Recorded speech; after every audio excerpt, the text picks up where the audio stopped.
eu penso que essa temática e a minha vinda aqui ao programa é algo que será histórico, até porque eu penso que uma sociedade evoluída, e mais ainda um canal de televisão, os mídias, né, no campo da evolução, quebram paradigmas. Então, eu penso que, principalmente em algumas temáticas sociais, e no que tange a respeito à questão, seja da xenofobia, o racismo em si, a questão da discriminação, é extremamente importante que a gente procure, como sociedade, se desvincular de alguns discursos muito tecnicistas, não tirando o mérito de profissionais e etc. e tal. Mas nada mais do que justo.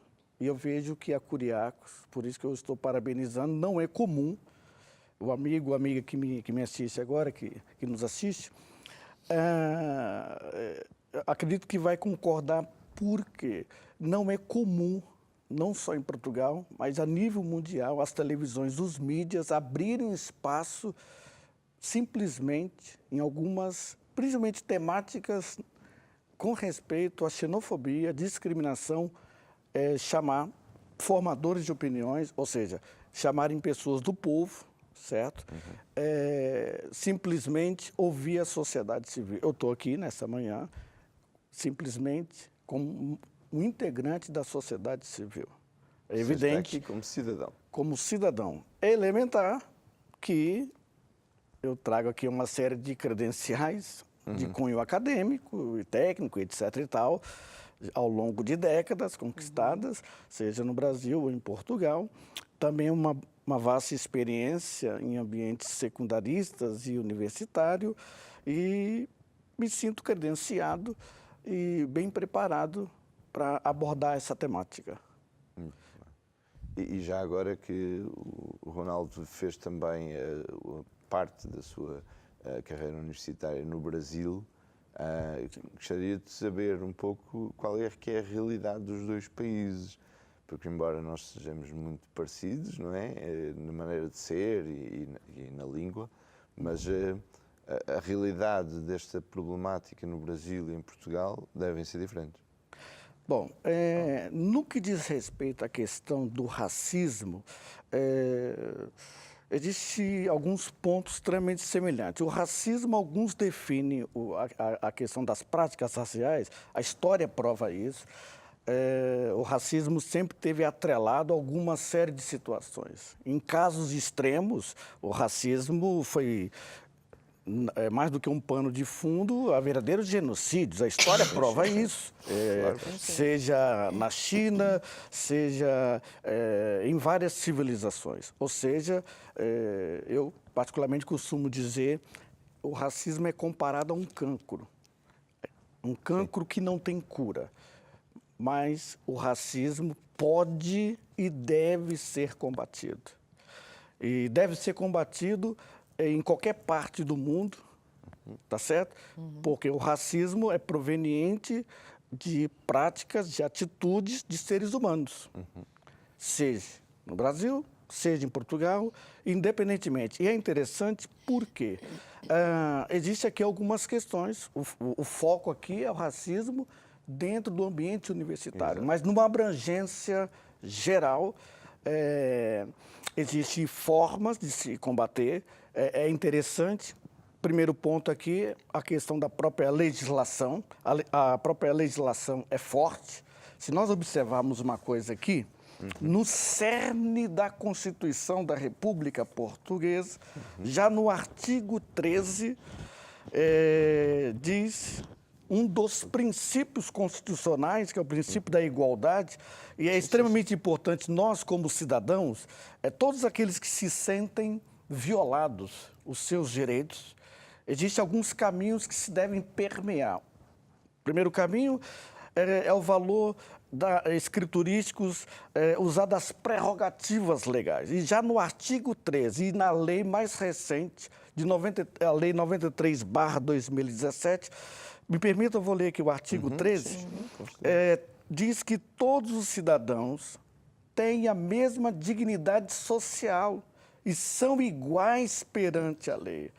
Ninguém pode ser privilegiado, beneficiado, prejudicado, privado de qualquer direito ou isento de qualquer dever em razão de ascendência, sexo, raça, língua, território de origem, religião, convicções políticas ou ideológicas, instrução, situação econômica, condição social e orientação sexual. Se nós também adentrarmos mais recente na Lei 93/2017, já no artigo 1º diz que a presente lei estabelece o regime jurídico da prevenção, da proibição do combate de qualquer forma de discriminação em razão da origem racial e étnica, cor, nacionalidade, ascendência e território de origem. No artigo 4 diz que é proibido qualquer forma de discriminação definida como tal presente na lei. Por que eu estou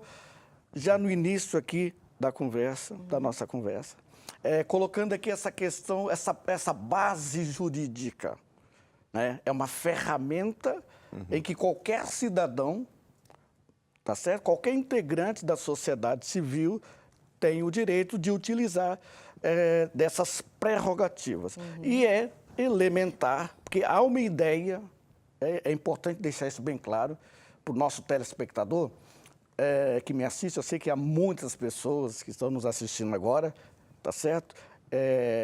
De várias camadas sociais, inclusive há muitos racistas também que estão nos assistindo. E é bom que nos assista. Então, nós temos o amparo legal, qualquer cidadão deve utilizar essas, e tem o direito de utilizar essas prerrogativas. Então, no campo da lógica, isso vai desmistificar uma ideia que paira, principalmente no ambiente universitário. Não, mas racismo não existe. Racismo é utópico, é surreal. O racismo, partindo desse prisma jurídico, se existe o artigo 13, que é um princípio constitucional. Deixa-me acrescentar só uma coisa que é importante para quem está lá em casa. É que muita gente não sabe que qualquer pessoa pode ir ao site da Assembleia da República e baixar a Constituição da República Portuguesa em PDF para o seu computador. É verdade. Gratuitamente. Portanto, porque há muita gente que nem sequer conhece isso. Não conhece. Nunca leu a Constituição na vida. Exatamente. Por E é isso, por isso que é importante. Têm direitos e não os conhecem. Exatamente. E é o chamado, costumo dizer que é o exercício da cidadania. Então, se alguém se sente violado, vai no cerne da Constituição, que é, como diz uma linguagem técnica no Brasil, é a Carta Magna, né? Ou seja, isso vai desmistificar essa ideia extremamente esdrúxula que tentam incutir na sociedade, primeiro na sociedade universitária, de que não, o racismo não existe. Ora, se nós temos aqui o artigo 13, temos uma lei mais recente, 93/2017. Eu poderia citar aqui outras leis, né? É lógico, é como formas preventivas de situações que, infelizmente, ocorrem junto às sociedades. Então, a primeira coisa que eu vejo aqui, formas de combater o racismo na lei. Segundo ponto, tem a ver com a própria atitude da própria sociedade civil. Denunciar. Denunciar. Se libertar dessa eventual lei da mordaça. Então, a questão no ambiente universitário, seja no Brasil, seja em Portugal, seja nos Estados Unidos, o racismo tem a ver com atitudes de seres humanos. Então, portanto, não há aqui grandes diferenças. E o racismo, ele age de várias formas. Por exemplo, quando você se torna um alvo, que existe um jogo muito bem elaborado, muito bem elaborado. Então, quando você se torna para o racista, você vai até um certo ponto, sem ele se manifestar, com algum tipo de atitude racista. Você não sabe que ele é racista. Você só passa a saber quando você torna-se vítima. Exato. É o óbvio. Mas quando você se torna, o mínimo que seja, uma ameaça para ele, seja no campo profissional, seja no ambiente de formação universitária, seja em qualquer segmento da sociedade, quando você, para aquela pessoa, se torna um alvo perigoso, seja a nível de concorrência, pode ter certeza que você será um alvo a ser abatido por aquele racista. Então, primeiro é a questão, nós temos uma legislação em Portugal muito interessante, muito forte, muito forte. Sim, das melhores do mundo. É verdade, muito forte. E não faz sentido, parece até contraditório, nós estamos aqui a falar desse tema, uma vez que calcula-se, né, que muitos portugueses imigram, assim como muitos brasileiros, como de outras nacionalidades. Sim. Mas o racismo abrange não só a questão da cor da pele, a questão ideológica, a questão também da própria linguística, também envolve uma série de situações que estão ali incutidas por trás. Então, primeira coisa é que nós temos que chegar a uma conclusão de que o racismo, ele existe, ele é real. E nós temos que desmistificar essa ideia que querem incutir que o racismo não existe. Agora, no ambiente universitário, nós tivemos recentemente, eu até estive dando um apoio numa determinada faculdade, os mídias repercutiu muito, que alunos brasileiros, inclusive, o maior mercado, eu tenho aqui a fonte, porque uma das primeiras coisas que os racistas logo se levantam a dizer, mas qual é a fonte? Nós temos aqui a fonte, várias fontes, né? O maior nicho, o maior mercado, não deixa de ser um negócio, lógico, o maior mercado português no mundo é no Brasil. Lógico, fator da língua, das 27 universidades e politécnicos já aceitam o Enem, que é o Exame Nacional de Admissão, que é um sistema já há alguns anos no Brasil, para que o aluno brasileiro possa se ingressar nas universidades brasileiras. Portanto, quem passar por esse exame nacional, as universidades portuguesas, na sua maioria, desde a zona de Lisboa, Algarve, na Guarda, em Leiria, Coimbra, um dos critérios já aceita o ingresso através do Exame Nacional. Ou seja, estudos revelam de que uma questão social, que é a questão demográfica, a questão da baixa natalidade, né, tem nascido muitas poucas crianças, e essas eventuais vagas precisam ser preenchidas. Então, é preciso ir a outros continentes e, historicamente, lógico, Portugal tem boas relações com o Brasil e o Brasil com Portugal, e por que não buscar nesse mercado de mais de 200 e tal milhões alunos provenientes do Brasil? E houve, infelizmente, essa situação. Eu acredito que já está superado.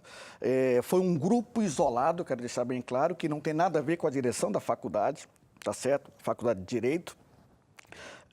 Mas foi um grupo isolado, durante o período eleitoral, em que eles colocaram lá uma caixa, colocaram pedras e escreveram lá uma frase extremamente racista,